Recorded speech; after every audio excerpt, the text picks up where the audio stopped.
and I congratulate you on your election as Speaker. Thank you. Mr Speaker, yesterday marked 14 years since the election of the Rudd government, and I joined the Labor Party in the year preceding that election because I saw that our government had lost touch with the issues that were important to Australians and was attacking the things that made Australia the great place that it was, attacking our social safety net and our system of wages that had made Australia a relatively egalitarian place. And I wanted to do whatever I could to be part of changing that. I wanted to knock on doors, to make phone calls, to hand out how to votes and let people know that we could have a government that cared, really cared about the issues facing Australians, that cared about fairness and was forward-looking. And we are at a moment again like this in Australia, and I think after being in Parliament this week, I know we are at a very much more desperate moment with this government. We desperately need a new government. This week in Parliament, we have seen the Prime Minister fail to call out dangerous misinformation from members of his own government and then in question time make out like it's a big joke and that it was all about Labor.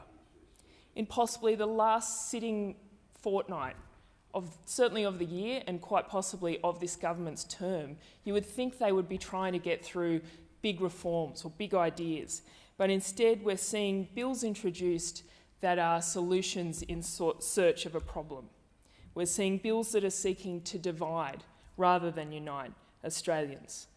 It's bills that are all about politics and not about substance. This morning, the government shut down debate on an integrity commission, a federal integrity commission that the government says it is committed to but has taken over 1,000 days and still hasn't introduced legislation.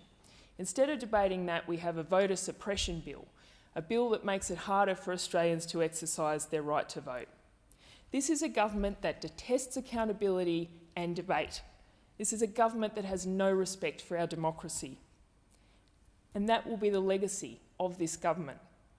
A tired government beset by division and scandal with a wafer-thin policy agenda that governs only for their own political interests. A Prime Minister and a government who thinks that a three-word slogan is the answer to the complex policy demands of governing. A government that always seeks to divide rather than unite, that will always dodge responsibility but always claim credit, who thinks that a photo op is always the solution but never follows through with the policy. Sadly, every sitting week that I come into this place, we see new lows, and this is a tragedy for the Australian people. For 8 long years, this government has squandered Australia's advantages, tripled our debt, ruined our reputation on the world stage and thrown away the goodwill of its people. In this time, Australia, once a world leader, is going backwards in rankings of global performance. We rank last among 60 countries on climate change policy, 61st in the world for fixed broadband speeds. Australia ranks 8th out of 11 high-income countries for healthcare affordability. Educational outcomes have slipped, while we are ranked as more corrupt and have less trust in government. Household debt as a share of GDP is now the second highest of 43 countries, and we have the third most unaffordable housing market. 1 in 6 Australian children live in poverty. Australia is going backwards under the Liberals. We are being left behind. We need a government that has vision, that wants to see Australia leading the world, that wants to build back stronger and fairer as we recover from the pandemic. A government in touch with the needs of Australians that will support innovation and make sure that no one is left behind. And that's why a federal Labor government is more crucial than ever.